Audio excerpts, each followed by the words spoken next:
മുഖ്യമന്ത്രി മന്ത്രിസഭായോഗ തീരുമാനങ്ങൾ വിശദീകരിക്കുന്നു. അതിലേക്ക് പുത്തുമലയിലും മലപ്പുറത്ത് കവളപ്പാറ ഭൂദാനത്തും സന്ദർശനം നടത്തിയിരുന്നു. ഈ രണ്ട് സ്ഥലത്തും ഉരുൾപൊട്ടലിൽ കൂട്ട മരണം സംഭവിച്ച സ്ഥലങ്ങളെന്ന നിലക്ക് ദുരന്തത്തിൻ്റെ നടുക്കം വിട്ടുമാറാതെ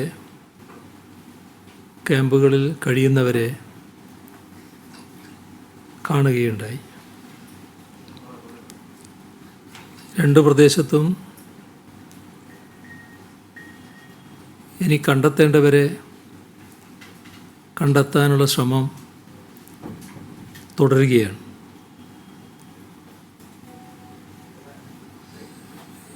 ഈ കാലവർഷക്കെടുതിയുടെ ഭാഗമായി ദുരിതമനുഭവിച്ചവരും മരണമടഞ്ഞവരും അവരുടെ കുടുംബാംഗങ്ങൾ അവർക്കെല്ലാം ആകാവുന്ന സഹായം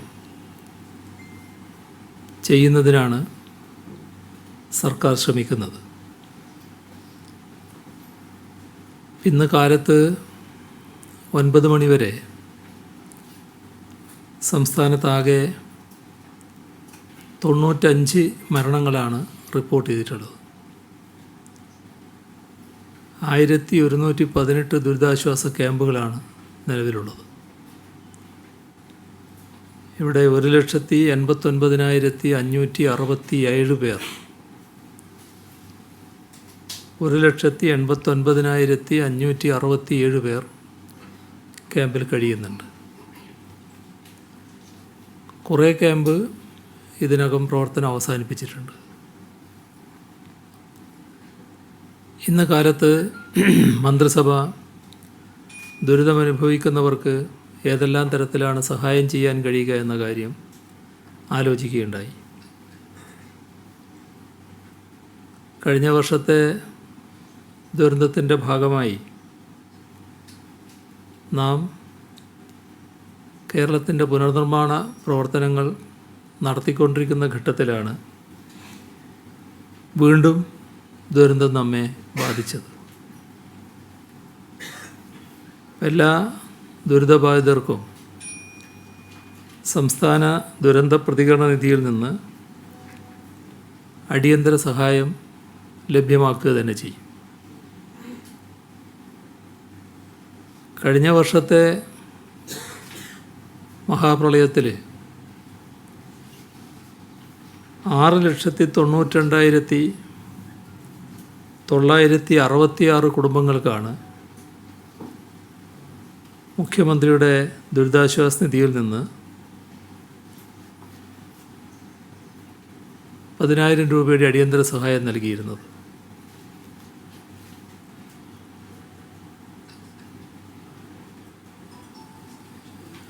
അതുപോലുള്ള മറ്റു കാര്യങ്ങൾ എല്ലാം നേരത്തെ അറിയാവുന്നതാണ്. അത് കൂടുതൽ വിശദമായി പറയേണ്ടതില്ല. ഇത്തവണ ഉരുൾപൊട്ടലാണ് ഏറ്റവും കൂടുതലായിട്ടുണ്ടായത്. 64ഓളം ഉരുൾപൊട്ടലുകൾ ഉണ്ടായിട്ടുണ്ട്. ഇതാണ് കൂടുതൽ മരണങ്ങൾക്ക് വഴിവെച്ചത്.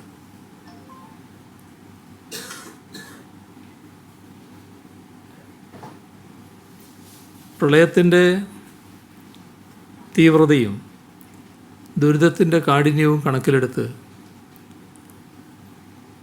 അർഹമായ വില്ലേജുകളെ പ്രളയബാധിത പ്രദേശങ്ങളായി പ്രഖ്യാപിക്കും. കാലവർഷക്കെടുതി ബാധിച്ച പ്രദേശങ്ങളായി പ്രഖ്യാപിക്കും. അതിനുള്ള വിജ്ഞാപനം പെട്ടെന്ന് തന്നെ ഇറക്കും. ദുരന്ത നിവാരണ നിയമവും ചട്ടങ്ങളും അനുസരിച്ച് വിജ്ഞാപനം പുറപ്പെടുവിക്കാൻ ദുരന്ത നിവാരണ അതോറിറ്റിയാണ് ചുമതലപ്പെടുത്തുന്നത്. ഇതിൽ പ്രളയജലം പ്രവേശിച്ച വീടുകളുണ്ട്. പ്രകൃതിക്ഷോഭത്തിൽ ഭാഗികമായോ പൂർണ്ണമായോ 15% മുതൽ 100% വരെ തകർച്ച നേരിട്ട വീടുകളുണ്ട്. ഇവിടങ്ങളിൽ താമസിച്ച കുടുംബങ്ങൾ, അതേപോലെ തന്നെ പ്രകൃതി ദുരന്ത സാധ്യത കണക്കാക്കി അതിൻ്റെ ഭാഗമായുള്ള മുന്നറിയിപ്പിൻ്റെ ഫലമായി വീട് വിട്ട് സർക്കാർ അംഗീകൃത ക്യാമ്പുകളിൽ താമസമാക്കിയവരുണ്ട്. അവരെയും ദുരന്തബാധിത കുടുംബമായി തന്നെ കണക്കാക്കും. ഇത് കഴിഞ്ഞ അനുഭവത്തിൽ കൃത്യമായ പരിശോധനയുടെ ഭാഗമായി വേണം നിശ്ചയിക്കാനെന്നാണ് കണ്ടത്. വില്ലേജ് ഓഫീസറും ആ പ്രദേശത്തെ തദ്ദേശ സ്വയംഭരണ സ്ഥാപനത്തിൻ്റെ സെക്രട്ടറിയും കൂടി പരിശോധിച്ച് ഇത്തരം വീടുകൾ ഏതൊക്കെയാണ് എന്ന് കണ്ടെത്തും.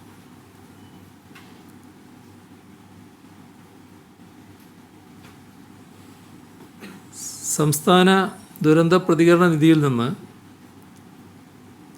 ദുരന്തബാധിത കുടുംബങ്ങൾക്ക് SDRF മാനദണ്ഡങ്ങൾക്കനുസൃതമായി 10,000 രൂപ വരെ അടിയന്തര സഹായമായി നൽകും. കാലവർഷക്കെടുതി ബാധിച്ച മേഖലകളിലെ കുടുംബങ്ങൾക്കാണ് ഈ സഹായം ലഭിക്കുക. പ്രകൃതി ദുരന്തത്തിൽ മരണമടഞ്ഞ ആളുകളുടെ കുടുംബങ്ങൾക്ക് SDRF മാനദണ്ഡങ്ങൾക്കനുസൃതമായി നഷ്ടപരിഹാരം നൽകും. വീടുകൾ പൂർണ്ണമായി തകർന്നത്, വാസയോഗ്യമല്ലാത്ത രീതിയിൽ തകർച്ച നേരിട്ടത്, അതായത് 70% നേരത്തെ കണക്കാക്കിയതാണ്. അങ്ങനെയുള്ള വീടുകൾക്ക് 4 ലക്ഷം രൂപയാണ് നൽകുക. വീടും സ്ഥലവും നഷ്ടപ്പെട്ടവർക്ക് സ്ഥലം വാങ്ങാൻ 6 ലക്ഷം രൂപ അനുവദിക്കും. രണ്ടും ചേർത്ത് 10 ലക്ഷം രൂപ നൽകും. അതായത് സ്ഥലത്തിന് 6 ലക്ഷവും വീടെടുക്കാൻ 4 ലക്ഷവും. ഇതോടൊപ്പം വ്യാപകമായി കൃഷിനാശമുണ്ടായിട്ടുണ്ട്. കുടിവെള്ളത്തിൻ്റെ പദ്ധതികൾക്ക് വലിയ തോതിൽ തകർച്ച നേരിട്ടിട്ടുണ്ട്. ജലസേചന പദ്ധതികൾ ചിലത് തകരാറിലായിട്ടുണ്ട്. ഇതൊക്കെ പരിഹരിച്ചു പോകേണ്ടതുണ്ട്. അതുപോലെ റോഡുകൾ, പൊതു കെട്ടിടങ്ങൾ തകർന്നു പോയത് പുനർനിർമ്മിക്കേണ്ടതുണ്ട്. ചിലതിൻ്റെ അറ്റകുറ്റപ്പണി നടത്തേണ്ടതുണ്ട്. ഇങ്ങനെയെല്ലാമുള്ള കാര്യങ്ങൾക്ക് കൃഷിയുടെ കാര്യത്തിൽ മത്സ്യകൃഷി അടക്കം വരും. ഇത്തരം കാര്യങ്ങൾക്ക് കഴിഞ്ഞ പ്രളയകാലത്തെ അതേ മാനദണ്ഡപ്രകാരമുള്ള പണം അനുവദിക്കും. ദുരിതാശ്വാസ നിധിയിലേക്കുള്ള, മുഖ്യമന്ത്രിയുടെ ദുരിതാശ്വാസ നിധിയിലേക്കുള്ള സംഭാവനകൾ ഇപ്പോൾ വരുന്നുണ്ട്. അങ്ങനെ നൽകുന്ന സംഭാവനകൾ കൈമാറി നൽകുന്നതിന് പൊതുമേഖലാ ബാങ്കുകൾ, സഹകരണ ബാങ്കുകൾ സാധാരണ കമ്മീഷൻ ഈടാക്കും. അപ്പോൾ കമ്മീഷൻ ഈടാക്കരുത്, അതിൻ്റെ എക്സ്ചേഞ്ച് ചാർജ് ഒഴിവാക്കണം എന്നത് സംസ്ഥാന ബാങ്ക് സമിതിയോട് ആവശ്യപ്പെടും. അതോടൊപ്പം ബാങ്കുകളുടെ കാര്യത്തിൽ നിന്ന് കിട്ടേണ്ട സൗകര്യം, ദുരിതബാധിതർക്ക് ആശ്വാസമായി നൽകുന്ന തുക അത് ബാങ്ക് അക്കൗണ്ടിലാണല്ലോ നിക്ഷേപിക്കുക. അപ്പോൾ നിക്ഷേപിക്കുന്ന ബാങ്ക് അക്കൗണ്ടുകളിൽ മിനിമം ബാലൻസ് സൂക്ഷിക്കണമെന്ന വ്യവസ്ഥ, ബാങ്കുകളുടെ നിബന്ധന ഒഴിവാക്കാൻ ബാങ്കുകളോട് ആവശ്യപ്പെടും. സമയബന്ധിതമായി ദുരിതാശ്വാസത്തിന് നഷ്ടപരിഹാരം നൽകാനും തീരുമാനങ്ങളെടുക്കാനും വ്യാപാര സ്ഥാപനങ്ങളുടെ നഷ്ടപരിഹാരം സംബന്ധിച്ച് ശുപാർശ നൽകാനും മന്ത്രിസഭാ ഉപസമിതിയെ നിശ്ചയിച്ചിട്ടുണ്ട്. E P. Jayarajan, E. Chandrasekharan, K. Krishnankutty, A K. Saseendran, Ramendran Kadannappalli ഇവരാണ് ആ കമ്മിറ്റിയിൽ ഉള്ള അംഗങ്ങൾ. ഈ ഘട്ടത്തിൽ കാലവർഷക്കെടുതിയുടെ ഭാഗമായി വലിയ തോതിൽ വിഷമം അനുഭവിക്കേണ്ടി വന്ന ആളുകളാണ് ഈ പ്രദേശങ്ങളിലുള്ളത്. അതിലൊരു കൂട്ടർക്ക് നമ്മുടെ റേഷൻ ഘടനയെടുത്താൽ AAY അന്ത്യോദയ അന്നയോജന ആ വിഭാഗത്തിൽപ്പെടുന്നവർക്ക് 35 കിലോ അരി സൗജന്യ റേഷൻ ഇപ്പോൾ ലഭിക്കുന്നുണ്ട്. അത് ഉള്ളതുകൊണ്ട് അവരുടെ കാര്യത്തിൽ പ്രത്യേക തീരുമാനം ആവശ്യമില്ല എന്നാണ് തോന്നുന്നത്. അവരൊഴികെയുള്ള കാലവർഷക്കെടുതി ബാധിച്ച ഇത്തരം പ്രദേശങ്ങളിലെ എല്ലാവർക്കും എല്ലാ കുടുംബങ്ങൾക്കും ഒരു കുടുംബത്തിന് 15 കിലോ അരി വീതം സൗജന്യമായി നൽകാൻ തീരുമാനിച്ചിട്ടുണ്ട്. ഇതിൽ തീരദേശത്തുള്ള മത്സ്യത്തൊഴിലാളി കുടുംബങ്ങളും ഉൾപ്പെടും. അവർക്കും 15 കിലോ അരി സൗജന്യമായി നൽകും.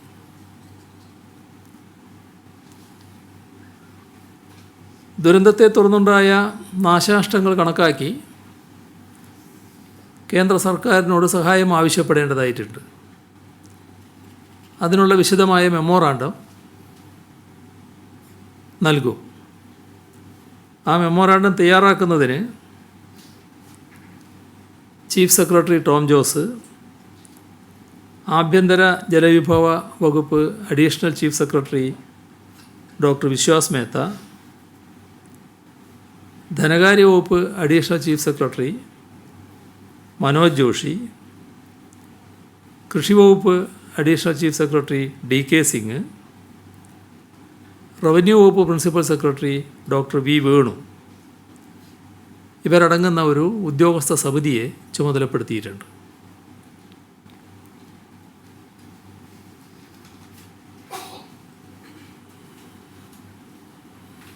ദുരന്തങ്ങൾ ആവർത്തിക്കുകയാണ്. ദുരന്തത്തിൽ മരണമടഞ്ഞ എല്ലാവരുടെയും വിയോഗത്തിൽ അനുശോചനം രേഖപ്പെടുത്തുന്നു. ഇതിൻ്റെ ആഘാതം കൂടുതലായി നാം അനുഭവിക്കേണ്ടി വരികയാണ്. ഇതിൽ നാം ശ്രദ്ധിക്കേണ്ട ഒരു കാര്യം, പരിസ്ഥിതി പ്രശ്നങ്ങളും ഒരു ഘടകമായി ഇതിൽ വരുന്നുണ്ട്. ഇക്കാര്യത്തിൽ സാധ്യമായ എല്ലാ ഇടപെടലും നടത്തുന്നതാണ്. ദുരന്ത തീവ്രത വർദ്ധിപ്പിക്കുന്ന പാരിസ്ഥിതിക പ്രശ്നങ്ങൾ ഉണ്ടെങ്കിൽ അവ കണ്ടെത്തുകയും പരിഹരിക്കാനുള്ള ഇടപെടലുണ്ടാവുകയും ചെയ്യും. കേരളത്തിന് ഈ ഘട്ടത്തിൽ ലഭിക്കുന്ന നിയമവിധേയമായ ഏത് സഹായവും നാം സ്വീകരിക്കേണ്ടതുണ്ട്. കഴിഞ്ഞ വർഷത്തെ പ്രളയത്തിൽ നമ്മുടെ പുനർനിർമ്മാണത്തിന് 31,000 കോടി രൂപ വേണമെന്നാണ് UN ഏജൻസികൾ തന്നെ കണക്കാക്കിയിരുന്നത്. ഇപ്പോൾ സ്വാഭാവികമായും അത് വലിയ തോതിൽ വർദ്ധിച്ചിരിക്കുകയാണ്. അതായത് കേരള പുനർനിർമ്മാണത്തിൻ്റെ വ്യാപ്തി വർദ്ധിച്ചിരിക്കുന്നു എന്നർത്ഥം. അതിനനുസരിച്ചുള്ള വിഭവസമാഹരണം നടത്തുക എന്നതാണ് നമ്മുടെ മുന്നിലുള്ള ലക്ഷ്യം. കഴിഞ്ഞ വർഷത്തെ ദുരന്തത്തിൽ നിന്ന് കരകയറിക്കൊണ്ടിരിക്കുന്ന ഘട്ടമാണ്. നഷ്ടങ്ങളങ്ങ് നികത്തി വരുന്നേ ഉള്ളൂ. തകർന്ന പലതും പുനർനിർമ്മിച്ചു വരികയാണ്. എന്നാൽ വലിയ ദുരന്തമാണ് കഴിഞ്ഞ തവണ ഉണ്ടായതെങ്കിലും അതിനെല്ലാം അതിജീവിക്കുന്ന സമൂഹമാണ് നമ്മുടേത് എന്ന് നാം കാണിച്ചിട്ടുണ്ട്. അത് ആവർത്തിച്ച് ഉറപ്പിക്കേണ്ടതായിട്ടുണ്ട്. ആദ്യം നല്ല ഒരുമയോടെയുള്ള ഐക്യത്തോടെയുള്ള മാതൃകാപരമായ ഇടപെടൽ തന്നെയാണ് ഉണ്ടായത്. ദുരന്തത്തിൽപ്പെട്ടവരെ രക്ഷിക്കാൻ, ക്യാമ്പുകളിലേക്ക് മാറ്റിപ്പാർപ്പിക്കാൻ, അവർക്ക് വേണ്ട കുടിവെള്ളം, ഭക്ഷണം, വസ്ത്രം ഇതൊക്കെ ലഭ്യമാക്കാൻ ഒരേ മനസ്സോടെയുള്ള പ്രവർത്തനങ്ങളാണ് നാം നടത്തിയത്.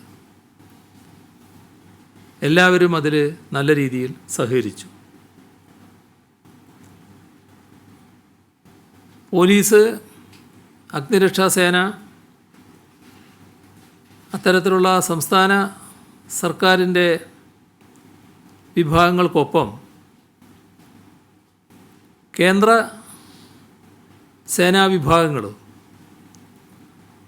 നല്ല പങ്കാളിത്തമാണ് ഇക്കാര്യത്തിൽ വഹിച്ചത്.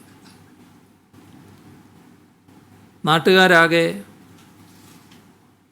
അവരോടൊപ്പം ചേർന്നുകൊണ്ട് പ്രവർത്തിച്ചു. ധാരാളം സന്നദ്ധ പ്രവർത്തകർ മികവുറ്റ പ്രവർത്തനമാണ് കാഴ്ചവെച്ചത്. ഇപ്പോഴും സാഹസികമായ രക്ഷാപ്രവർത്തനം തുടരുകയാണ്.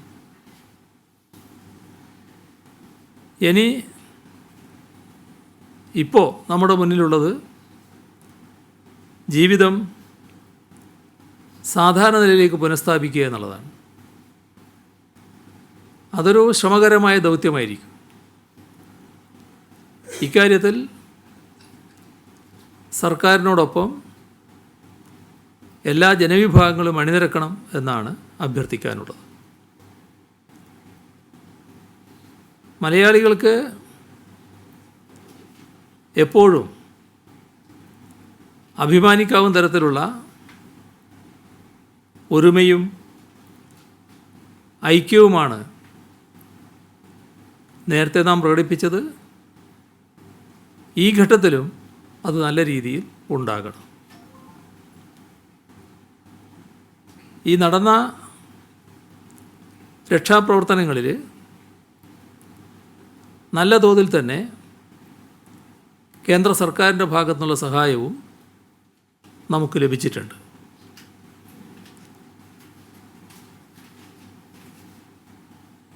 നാം കാണേണ്ടൊരു വസ്തുത,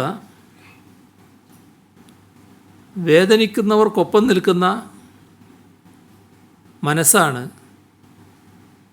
മനുഷ്യനെ സംസ്കാരമുള്ളവനാക്കി മാറ്റുന്നത്. ഓഖി ദുരന്തം വന്ന ഘട്ടത്തിലും കഴിഞ്ഞ പ്രളയഘട്ടത്തിലും ഈ മനസ്സ് നാം അനുഭവിച്ചതാണ്. അതുപോലെയുള്ള മനസ്സിൻ്റെ ഒരുമയാണ് വീണ്ടും ഇവിടെ ഉണ്ടാകേണ്ടത്. പ്രത്യേകമായി കാണേണ്ട കാര്യം, എത്ര ചെറിയ തുകയും ചെറുതല്ല, എത്ര വലിയ തുകയും വലുതുമല്ല.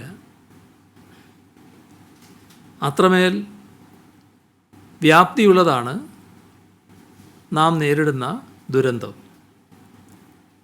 അതിനെ മറികടക്കാൻ എല്ലാവരുടെയും സഹായവും സഹകരണവും ഉണ്ടാവണം. ഇതോടൊപ്പം ഏതെങ്കിലും തരത്തിലുള്ള ദുഷ്പ്രചരണങ്ങൾ ഉയരുന്നുവെങ്കിൽ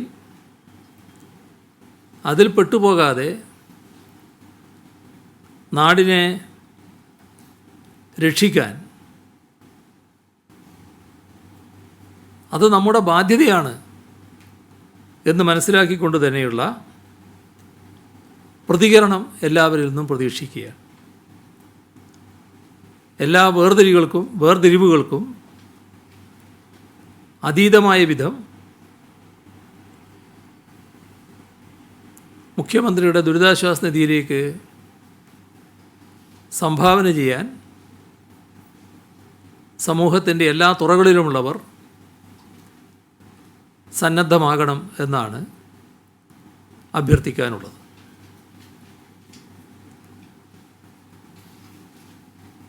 ഇവിടെ കഴിഞ്ഞ പ്രളയം പോലെ വ്യാപകമായി പാഠപുസ്തകങ്ങൾ നഷ്ടപ്പെട്ടു പോയി എന്ന് പറയാനാവില്ല. എങ്കിലും നഷ്ടപ്പെട്ട പാഠപുസ്തകങ്ങൾ അടിയന്തരമായി ലഭ്യമാക്കുന്നതിനുള്ള നടപടികൾ സ്വീകരിക്കുന്നുണ്ട്. അതുപോലെ തന്നെ കഴിഞ്ഞ പ്രളയത്തിൽ സർട്ടിഫിക്കറ്റുകൾ, വിവിധ തരത്തിലുള്ള സർട്ടിഫിക്കറ്റുകൾ നഷ്ടപ്പെട്ടു പോയിരുന്നു. നമ്മളത് നല്ല രീതിയിൽ തന്നെ മാതൃകാപരമായി പിന്നീട് തിരിച്ചു നൽകിയതാണ്. ഇത്തവണയും സർട്ടിഫിക്കറ്റുകൾ നഷ്ടപ്പെട്ടു പോയ ആരെങ്കിലും ഉണ്ടെങ്കിൽ അവർക്ക് ഈ ഡിസ്ട്രിക്റ്റ് സംവിധാനത്തിലൂടെ ലഭിക്കുന്ന രേഖകൾ, ഈ ആവശ്യമായ രേഖകളുടെ പകർപ്പ് സൗജന്യമായി നൽകുന്ന നില സ്വീകരിക്കും. അതിന് പ്രത്യേക അദാലത്തും സംഘടിപ്പിക്കും. മുഖ്യമന്ത്രിയുടെ ദുരിതാശ്വാസ നിധി അത് സുതാര്യവും ആർക്കും പരിശോധിക്കാവുന്ന വിധത്തിലുള്ളതുമാണ്. അതിൻ്റെ പ്രയോജനം സാധാരണഗതിയിൽ ലഭിക്കുന്നത് അർഹതയുള്ളവർക്ക് മാത്രമാണ്. അതുകൊണ്ടാണ് അതിനെതിരെ എന്തെല്ലാം ദുഷ്പ്രചരണങ്ങൾ ഉയർന്നു വന്നാലും അതിലേക്ക് സംഭാവന നൽകാൻ ഇക്കാര്യം ബോധ്യമുള്ളവർ നല്ല തോതിൽ മുന്നോട്ട് വരുന്നത്. ഈ ദുരിതാശ്വാസ നിധി എന്നത് നമ്മുടെ സംസ്ഥാനത്തിന് മാത്രം അവകാശപ്പെട്ട ഒന്നല്ല. എല്ലാ സംസ്ഥാനങ്ങളിലും അതുണ്ട്. ദുരിതാശ്വാസ നിധിയുടെ ഓഡിറ്റ് കൺട്രോളർ ആൻഡ് ഓഡിറ്റർ ജനറലാണ് നിർവഹിക്കുന്നത്. സംസ്ഥാന നിധി നിയമസഭയിലും ദേശീയ നിധി പാർലമെൻറ്റിലും കണക്ക് പറയണം. ഇതൊക്കെ മറച്ചു വെച്ചുകൊണ്ടുള്ള ചില പ്രചരണങ്ങൾ നടക്കുന്നതുകൊണ്ടാണ് ഇതിപ്പോൾ വ്യക്തമാക്കേണ്ടി വന്നത്. ഇപ്പോൾ ഒരു വാർത്ത നമ്മൾ കണ്ടല്ലോ. ഇവിടെ CMDRFിനോട് സാമ്യമുള്ള ഒരു അഡ്രസ്സ് ഉണ്ടാക്കി ഒരാൾ പണം തട്ടുന്നതാണ് ഇന്നലെ കണ്ടത്. അപ്പോൾ ഈ നിധി മുടക്കാൻ മാത്രമല്ല, പറ്റുമെങ്കിൽ കൊള്ളയടിക്കാനും ശ്രമം ഉണ്ടാവുകയാണ്. ഇത്തരം ശ്രമങ്ങളെ ശക്തമായി തന്നെ നേരിടും. കേരളത്തിൻ്റെ CMDRFിനോട് സാമ്യമുള്ള അഡ്രസ്സ് ഉണ്ടാക്കി എന്നത് ഗൗരവമായി തന്നെയാണ് സർക്കാർ കാണുന്നത്. പ്രളയത്തിനു വേണ്ടി ജനങ്ങൾ നൽകിയ സംഭാവന കഴിഞ്ഞ തവണ തന്നെ പറഞ്ഞു, അത് ആ കാര്യത്തിന് വേണ്ടി മാത്രമേ വിനിയോഗിക്കൂവെന്ന്. 2276 കോടി 40 ലക്ഷം രൂപയാണ് സർക്കാർ അങ്ങനെ ചെലവിട്ടത്. 457 കോടി 60 ലക്ഷം രൂപ ആശ്വാസ ധനസഹായമാണ്. വീടും സ്ഥലവും നഷ്ടപ്പെട്ടവർക്കുള്ള ആശ്വാസമായി നൽകിയത് 1636 കോടി രൂപയാണ്. ഇതൊക്കെ വെബ്സൈറ്റിൽ ലഭ്യമായ പരസ്യമായ കണക്കുകളാണ്. എല്ലാ വർഷവും മരിച്ചവരുടെ കുടുംബത്തിന് 4 ലക്ഷം രൂപ വീതമുള്ള സഹായധനമടക്കം പ്രഖ്യാപിച്ചുകൊണ്ട്, ഒപ്പം വീട് പൂർണ്ണമായി നശിച്ചവർക്ക് 4 ലക്ഷം രൂപയുടെ സഹായധനം പ്രഖ്യാപിച്ചുകൊണ്ടുള്ള മുഖ്യമന്ത്രിയുടെ വാർത്താസമ്മേളനമാണ്. മന്ത്രിസഭാ യോഗത്തിന് ശേഷമുള്ള വാർത്താസമ്മേളനമാണ് ഇപ്പോൾ കണ്ടത്.